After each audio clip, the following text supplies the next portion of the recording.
Oh, what are you doing? I'll tell you what you're doing. You're listening to the Elder Scrolls Lorecast. Either you are, or I'll be skipping rope with your entrails. Ta-ta.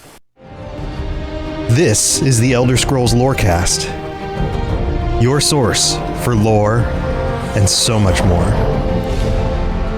Adventurers, welcome back to the Elder Scrolls Lorecast. You got me, Tom, and Lotus, as usual. We are talking about some odd lore that comes from an old book that was released with Daggerfall, the Elder Scrolls II, the first release to actually have these books in the game. And there's some really cool stuff when you go back in time and you actually look at the different games and what books were released with each of the games. And we reference these books all the time. So we're changing things up.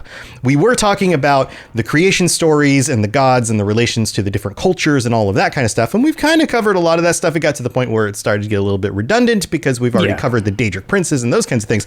But Lotus and I came up with a new idea for a new series we're going to start where we go back to each of the games and pull out some of the most interesting in-world books and talk about them and why they're interesting. And Lotus, I found this one about the Faerie. And I sent it to you, and this is really cool for a few different reasons, right? I like this one that you picked because it's one of those things. It's like, oh yeah, fairies, but then it was kind of one of these situations where we made references like this is going to date back. We're going to be doing some Daggerfall, lore here, but you don't really see fairies until, well, the Elder Scrolls Online, which is weird. Yeah. So I was like, oh, wait, there's a fairy book from Daggerfall, but the fairies in Daggerfall were cut content. They didn't show up in Daggerfall. And then fairies don't show up in any of the games in the series until Elder Scrolls Online, because as we've talked previously, the developers for Elder Scrolls Online often go back to earlier games in the series and they pull influence from them. And especially things like this that were cut from original concepts and then they work them into the games. So you're going to get this really close look at a book and the way that it was written and then the content that was pulled out and then how it came to fruition later in the series. But also when we zoom out, this is going to be part of a series that takes us back to the lore from Daggerfall, and we're going to witness the evolution over multiple episodes of the way that the books in the series related to the lore and the lore evolved from one game to the next. So we're kind of doing a few different things, and we're kicking it off with this book called The Faerie. And Faerie is spelled Faerie, like Fae, like the Faerie. And and so this is another fun detail about this, Lotus. This is by Sun Triop, Tzuntriop, who doesn't write any other books in the series. This is the in-game author. The real writer is Ted Peterson, who has authored a number of the books that we've talked about in the past. And it, again, shows up in Daggerfall. And the subtitle here is Discussions of the Various Types of Fairies and How They Relate. But it's so interesting that we end up with this book that shows up in the game, but no fairies. No fairies in Daggerfall. Actual fairies until 20 odd years later. Right. Yeah. But originally, the fairies were supposed to be in there. There were supposed to be characters that you come across, probably fight, all of that kind of thing. It is one of those things where we see like iterations of different things. And it's like we've had scamps and, all these other little creatures. And it's just fairies never really came about, even though it's like tangentially related. We know of other creatures that we still haven't seen in games as well. And this is one that we've now seen in game. But it took a while before it actually showed up, even though it's been there pretty much from just after the beginning. Also, what's interesting about this is it gives us a very unique perspective on how fairies relate to the other creatures in the lore, how they came about and all of these things. Kind of gives us a hint of where the authors were back even in the second game in the series and how they conceived of the origin of these species and their relation to the deities and things like that. So it's pretty cool. Just in theme of the older games, I would imagine that fairies now in the series probably look different than they would have originally, as everybody notoriously didn't wear clothes in the old games. And I assume the artist probably would have taken that and ran with it if it was Daggerfall. Yeah, so actually, I've got some of the pictures here that show up on the UESP that show how the fairies show up in ESO, but then how some of them were supposed to, like the sprites that were designed that were not included, actually do show up, and they're very humanoid. They're very humanoid. And the female ones are a little scantily clad, but Who would have thought? Who would have thought in this old game? Oh, the 90s. But here, let's get into it. We're going to do like we do with these episodes. We're going to read through the text and we're going to comment on it and we're going to take you through this journey and kind of pull it apart as we go. So again, it's called The Fairy by Zun Triop. I have no idea what race Zun Triop is. I don't know, but like my first thought, which is just the spelling of it, makes me think of Sun Tzu's The Art of War. Yes, which so that would be Chinese, historical ancient Chinese writings, which influenced a few different cultures. Right. I don't know. That was just the first thought with this weird spelling. That's immediately what it made me think of. It's like, Sun Tzu. Yeah. So I'm guessing this is probably Redguard. Yeah, I could see that. Maybe I think probably Redguard more than anybody else I could think of. It's like I go, well, maybe this is an Argonian, but no, probably not. No, I don't think so. It's not a Khajiit. It's definitely not a Nord. Seishi are writing books here. Right. So I'm guessing this is probably Redguard, a Redguard author. I would assume a Redguard because they seem to have a lot of crossover with like the martial style, not solely Chinese, Japanese, but you know what I mean? Like there's a lot of influence into their warrior culture in a lot of ways. Right. So or I think I would agree with you. Probably. What if it's a Seisi? I was going to say, yeah. Is that possible? That was my thing. It's like, I don't think any Seishi are writing anything. Seishi? I never know how to pronounce that one. I know. But like, I guess it could be. Maybe. I mean, like, that was my thing. It's like, I mean, maybe. Well, here, let's get into it. It says, Faerie have been on Tamriel in all probability long before recorded history, perhaps since or before the days of the Elder Ones. So right off the bat, we have a reference to the Elder Ones. Now, there is a link in the UESP to the Elder Ones, but there is no page. It goes to a page missing. So, are we talking like... Who are the elder? Who do you think the elder ones are? Who are we talking to? Who is this? What about the deep ones from Oblivion? More just weird esoteric side questy stuff. Right. So I'm not exactly sure who the elder ones are in this reference. Thoughts on the elder ones, anyone? Yeah. So here, let's keep going. The tales of their mischief are found in every culture, in most every village, town, and city-states in the empire. So mischief. So we're tying immediately mischief to fairy kind. They're mischievous creatures. So we know that much. Alternatively, they are called fairy, F-A-E-R-I-E, Fae, F-E-Y, Iliadi, sprites, pixies, and sylphim, and their nature seem to flit from one story to the next with the same variation. So immediately in this document, they name different types of fairies that end up showing up later in Elder Scrolls Online. Iliadi, sprites, pixies, and sylphim, but they don't actually show up in Daggerfall. They're not actually. Yeah, exactly. Also, side note, I hate the word flit. Flit? It's super random, but I just don't like that word. I feel like it's somebody's nickname. Honestly, flit works very well with pixies and fairies, but I don't like that word. Anyway. Yeah. All right. So, but like these are, so in our own world, you can see the influence here. Sprites, pixies, sylphim, that's seraphim. That's kind of similar to something like that. I don't know what that word is. Yes. That one I was about to say, I'd never heard that. Like a sylph. Sylph is kind of fairy elf-like. All right. Okay. I could see that. But yeah, no, that one I had nothing on. So, okay. Mm-hmm. But you notice that Sylvan is like the Sylvan elves in Tolkien.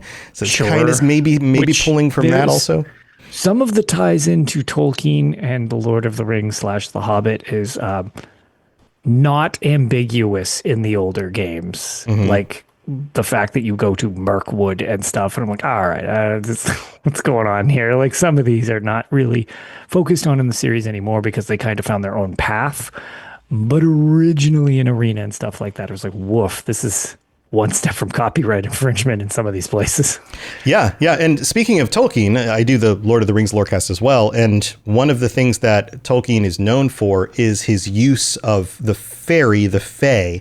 In fact, he wrote a book, a very, very short book, but it was basically a justification. It was called On Fairy Stories. And it was also spelled in the old timey Faer. I believe it's a Y in his version.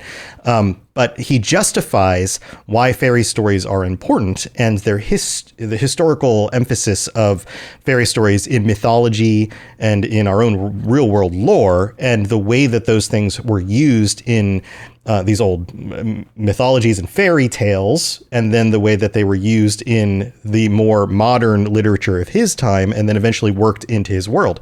In his world, the elves themselves were the fairies. They were the Fae. So you probably don't look at Elrond in The Lord of the Rings and think, oh, he's a fairy.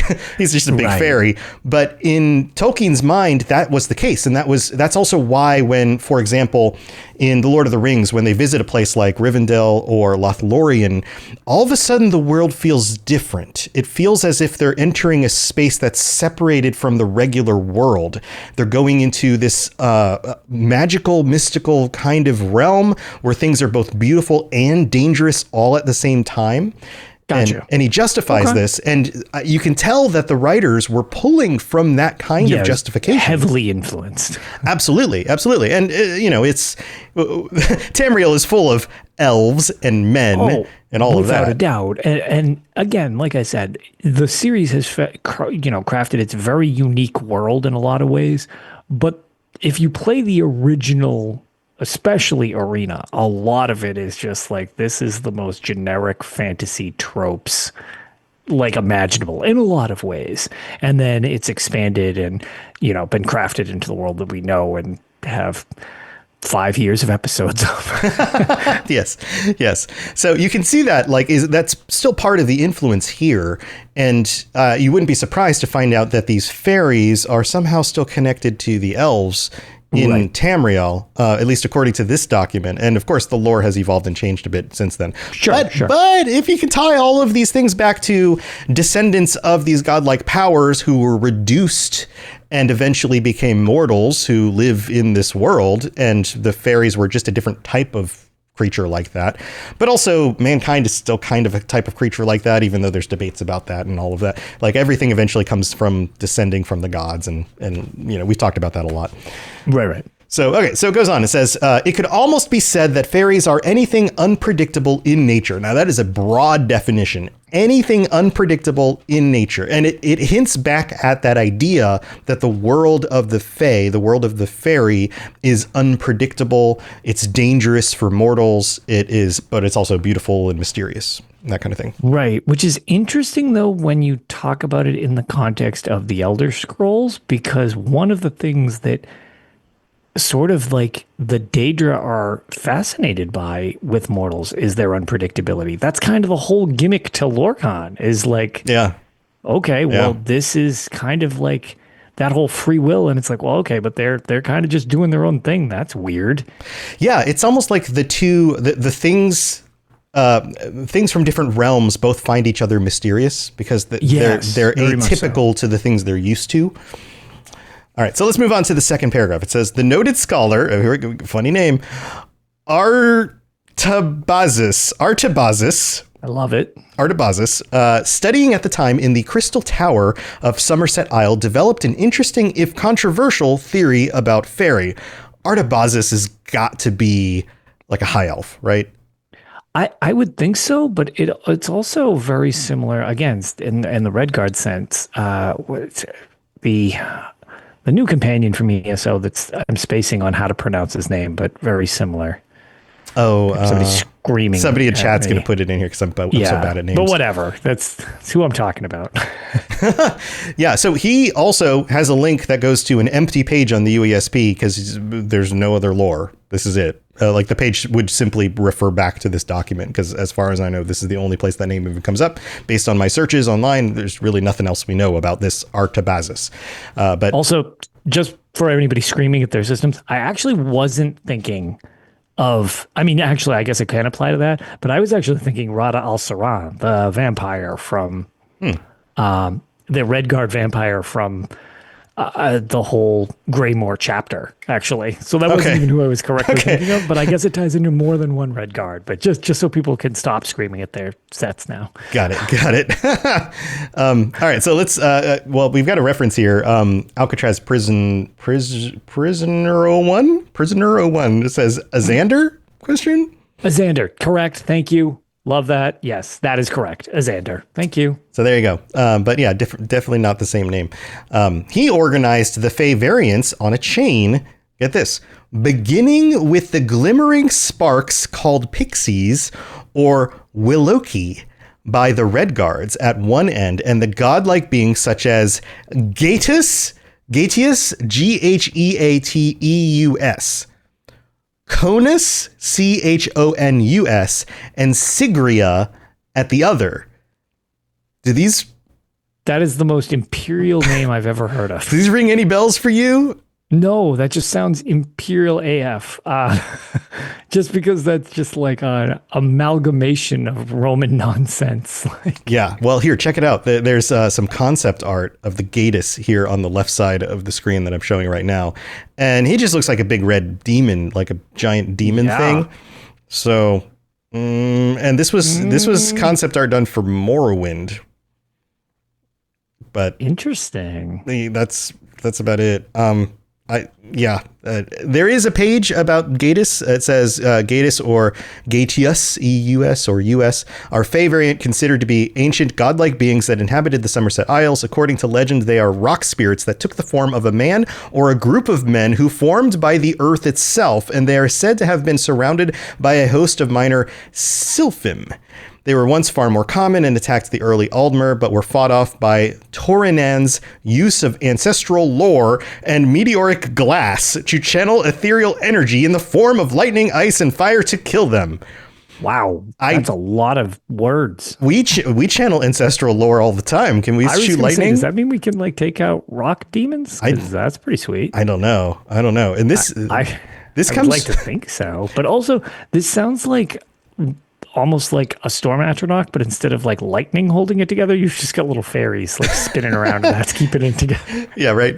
Oh, I've still got the screen up on the screen. There we go. You can see our faces again. This lore, by the way, comes from Elder Scrolls Online because it was expanded in ESO by Lawrence Schick, the previous lore masters. So the OG lore master for the Elder Scrolls Online. Right. So you can see how they dug back into the series and they were like, oh, there's a reference here.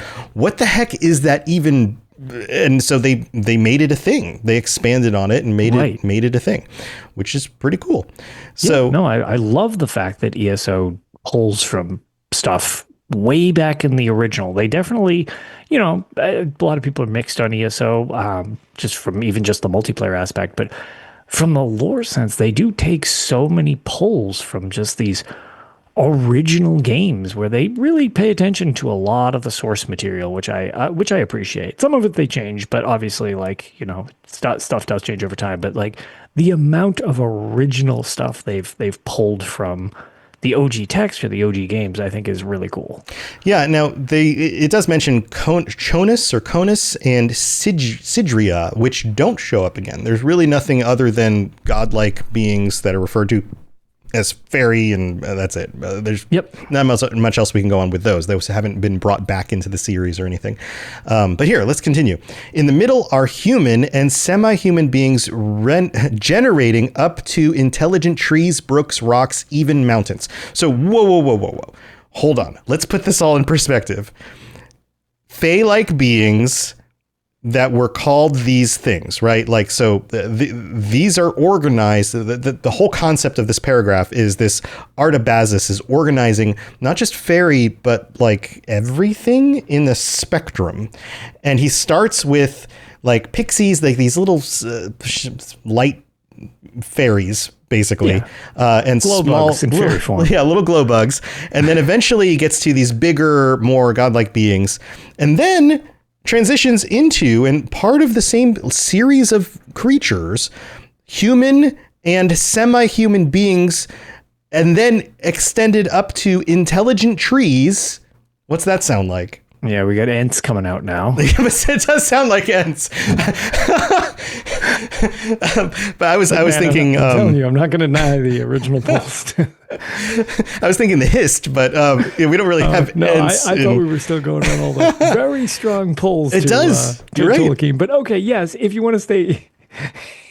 but yeah, so it goes from these like fairy beings to like people to trees, and then brooks, rocks, and mountains, like the actual earth bone, the bones of the earth, the literal earth bones, right? Which is part of the lore. Is one of the ideas that like everything came from the earth bones, and well, now you have people. I guess. Right. It goes on and says, all of this was a new and completely original theory and would have prompted enthusiastic, if somewhat skeptical, response had Artabazus not added this footnote.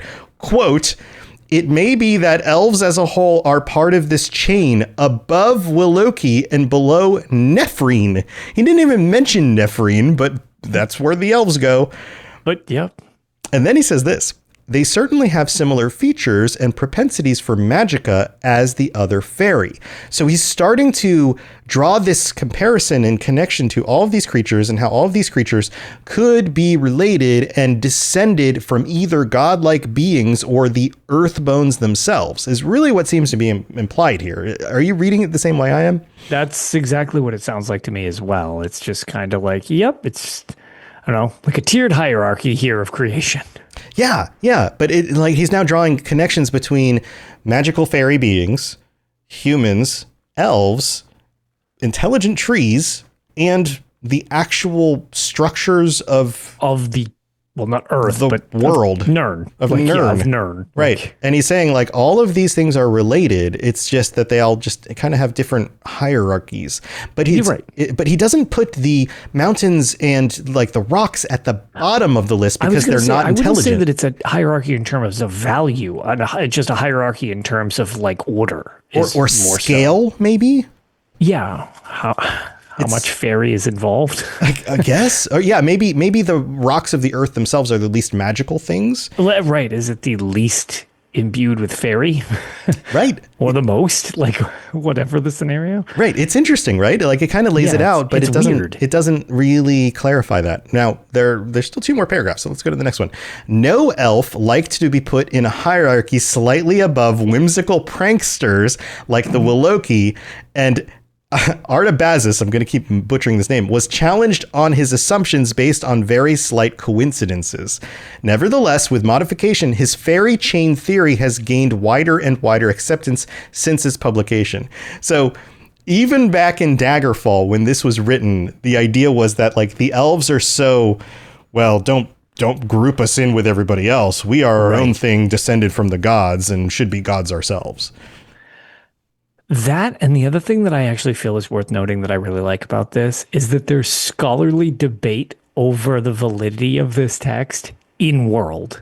Mm-hmm. That's like been a long-standing thing where it's just like everything is written in world. So as a result, people argue over like, well, no, that's, we should not consider that as important because it's written by so-and-so, whatever. It could be racism, whatever the situation is that they use to debunk somebody else's work. It's so weird that that's just right from the beginning sort of been like a core to like, yeah, no, there's political dispute amongst like, well, so-and-so wrote this. It's probably propaganda. It's right. Like, or they're not they're not good at their research. And so it's probably not legitimate. It's faulty. So you can't rely on it. It's just that's such a cool concept to me that's always kind of been like a crux of the series. Right. Well, I mean, you don't have to go too far back in time until it was widely understood that the different races of men were of different stature. According to Western society, which was like justifications for slavery and all of that, which some people still hold on to and is stupid, is so absolutely dumb, because every time we do any studies on human beings at all, we realize that we have way more in common with each other and we all descended from the same line of human beings. But yet you go back 100 years and it was like, well, that was just common knowledge, is that certain types of people descended from different places and that were higher in level or lower in level.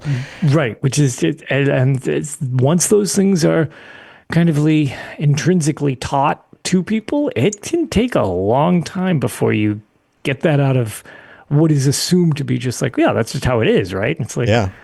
Well, so, I mean, if you don't look into it, or if you're intrinsically motivated to try to put yourself at the top of the list because it makes you feel better. Exactly. Sure. But in a world like in Tamriel, where you have such a diversity of beings and so many of them are intelligent, and they all very visually look and function differently. Like a Khajiit is very different than an Argonian, is very different than an elf, is very different than a man. And even when you can tangibly interact with, celestial beings and stuff like that, it's interesting because then you get the situations we just went over, all the creation theories and stuff like that. It's like, it seems like there is likely some very different backgrounds to the creation of these things. So it's like, in this world, there are some pretty wild differences. And it's not just like, yeah, people are people. It's like, well, there's some notable things that people argue about, because then it becomes like, well, we are different in this way, so let's try to prove that our group is better than that group. Right. And the use of magic, or the use of, or I don't know, the functions of Daedric princes to create were beings when were beings didn't previously exist, or like there is evidence that different kinds of beings do function and originate from different places or in different ways. So it seems to like that might actually have a little bit more potential. So this idea that like, no, all of these things are actually connected and go back to the same source, it makes sense that would be controversial. And maybe even difficult to prove. Especially with, you have situations like, I didn't even consider the werebeast thing, where it's just like that straight up changes where you technically come from in a way. Yeah. Like that, it's just like, oh yeah, I was human, now I'm like a were creature. It's like, okay, well, your makeup has changed at this point from something else. So it's just like, it's a lot of interesting little aspects like that can be real things in this instead of made up like in the real world. Right. Or vampires would be another example. Yeah, vampires is another huge one. Yeah, they didn't exist at one point and all of a sudden they did. Suddenly they're there. Yeah. Or the debate about, like, are goblins people, that kind of thing. Yes. Or like originally orcs really weren't a full fleshed out race, or the Argonians as well. And then instead of lizard mans and orc that doesn't actually say stuff, we suddenly have a whole culture built around both of these. So it's like goblins seem like they've been getting filled out more as time has gone on as well. Yeah. All right. So the final paragraph says the hierarchical, that is actually the way it says it there, which I don't know if that was intentional, chain, the hierarchical chain, is not in the strictest sense an order of command. While Gaetius and Sigria are said to be surrounded by a host of minor Sylphim, Faerie, on the whole, are not followers nor leaders. I'm not sure what that actually means by followers or leaders, other than just like they don't organize themselves in some sort of internal hierarchy. If they're supposed to be, as it was mentioned earlier, kind of like random and like, okay, they're unpredictable. Maybe it's just like maybe there is no like basis. Oh, they're prone to leading other groups, they're prone to being loners. It seems like it's almost an element of unpredictability there. That's like, you don't know what they're going to do. Like they're kind of all over the place. Yeah. Or like whenever you see one of them, you always see the others because they like their tribes are organized in a way where like these ones are the leaders and these are all the followers. Yeah. Maybe it's just kind of all over the place based on that. Right. Their plans and schemes are not governed by a higher purpose, simply by their own whim. To this, most fairy scholars agree, because it is based on coincidental evidence and supported by auxiliary theories. It may very well be wrong. So there you go. That's it. This is the nature of fairy. And I would imagine if we go back in time 25, 30, almost 30 years now, and you were playing this game and you came across this book and you read it and you were probably like, oh, cool. Okay, there are fairies in this game. And then you play the game for 100 hours and you're like, nope. I guess weren't there fairies in this game? Guess there aren't fairies. So no fairies. No fairies. But that's a little weird. But here, let's take a look at some of the images. We have the images in ESO. We have a Nixad, which show up in ESO all the time. Yep. This is pretty common. The little wing guys with the funny, are they like these little monster fairies? They're not like cute little fairies like Tinkerbell. The thing is, ESO will also utilize a lot of these creatures as like enemies for dungeons. So they want like a wide swath of different things for you to fight. Mm-hmm. So that's, the basis for some of these things getting dug up. But it's just interesting that it's like, they're just like little, I don't know, sometimes they're armored almost just with the like little carapace and things. Yeah, so we've got the Nixad and the Sprite, which is very similar to the way this describes it. It's just kind of a glowy light. Maybe it's a really, really small thing with a really bright light. Yes, it's just super, super bright. Yeah, like imagine if you came across like a lightning bug in the wilderness, but the lightning bug was the size of like, I don't know, a gnat.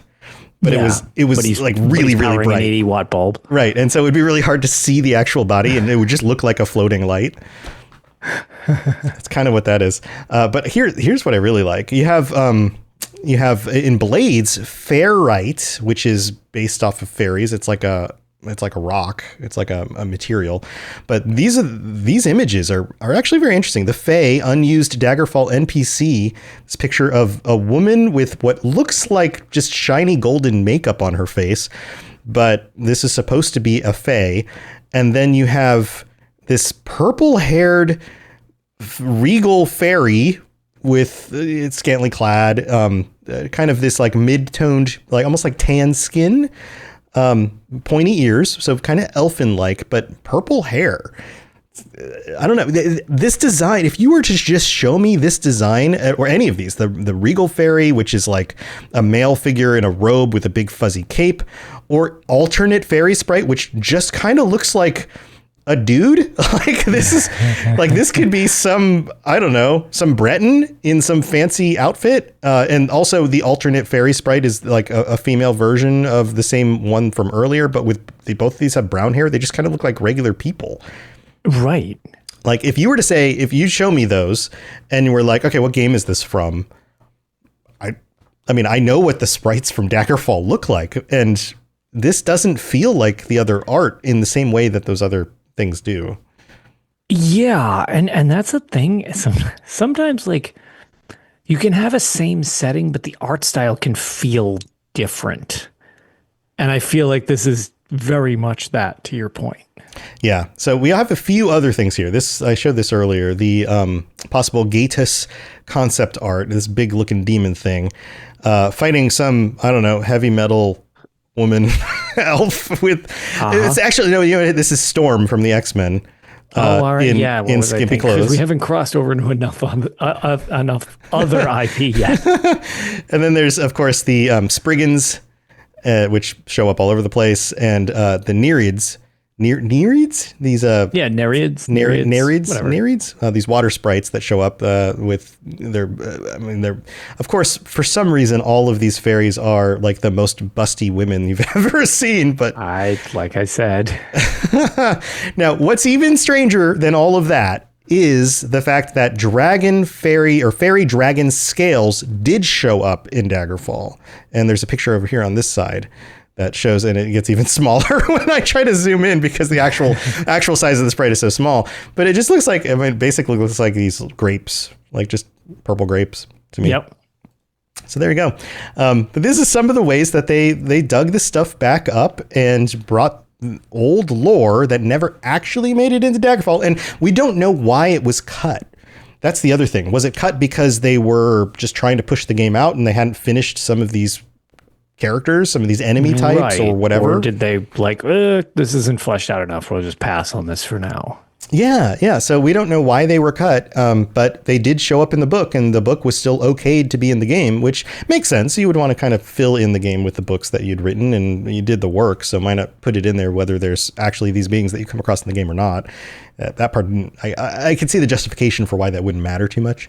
But it's really cool that ESO goes back in and it digs up these old things and makes them things in the world, which makes me wonder about Elder Scrolls 6 and what ways they're going to take both the things that have been brought back by ESO, but also some of the other things. And maybe you and I will find some references in future episodes in some of these books to other things that just haven't shown up anywhere. Right. That would be really cool. Yeah. I mean, just look how much we ended up gathering from, the release of Skyrim. Each game brings so much more to the series. Right. So there you go. That's The Faerie by Zun Triop, the first of these books that we're going to feature from Daggerfall. We'll dig into some more in future episodes. Any final thoughts on this book, Lotus? No, I just liked how this was almost like, this one was almost like hidden lore. Yeah. Because it's just like, it's there and it's been there for so many games. Awkward to say this, but literally decades in real life, and it didn't emerge for a while, which is kind of bizarre to think about. That it's just like, this has theoretically been just in the background of the series and never brought to the forefront until ESO. That's true. All right, well, we're going to take a quick break, and then we're going to go thank our patrons, and we're going to hit the random page and see what... I haven't hit it yet, so I don't know what it is, but we're going to hit it, and we're going to find out. Faeries. So it's going to be more fairy stuff. So don't go anywhere. We'll be right back. This is Hamis Morak, Dragonborn, and you are educating yourself to the Elder Scrolls Lorecast. Well, I hit the random page, and I gathered from your expression where we could I could see that while we were doing the transition. It's I leave my face on as I hit the transition button on the video. If anybody, this is what I should start doing, is just start reacting to the thing so people can try to guess what it is. It's not a fairy, I'll tell you that. It's not much of anything. I'll just say that. It's one of those. So we'll get to it in a second. First, we have to thank our patrons. Welcome to Eric J., our newest patron, patreon.com/Elder Scrolls Lorecast. In order to join us, get ad-free episodes. You get a bunch of other stuff, t-shirts and stickers, all sorts of things. We talk about this every week. Thank you so much, Eric. And then thanks for joining. Also, let's shout out our Daedra Princes, Austin B., Baron Von Gingy, Blinding Vision, Hersine, Kira C, and Peter R. Thank you so much for your continued support as well. And to all 161 of our patrons, you guys are the best.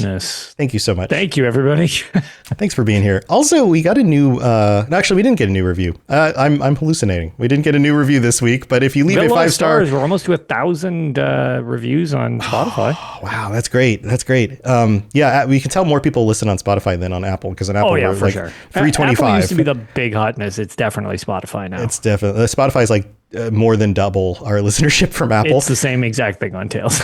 Yeah. Just the listener base is true. To be fair, I largely use Spotify more than Apple than I used to. I used to be in the same boat. So, not that I don't use both somewhat, but I definitely seem to use Spotify more. Yeah, but the Apple reviews still make it out into the internet and other places. So if you want to help us out, leave a review on Apple. And if it's in the United States and we can see it, we'll read it out on a future episode if it's a 5-star review.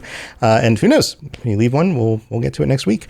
But that's what we got for that stuff. Thank you for your support, everybody. Here's our random page.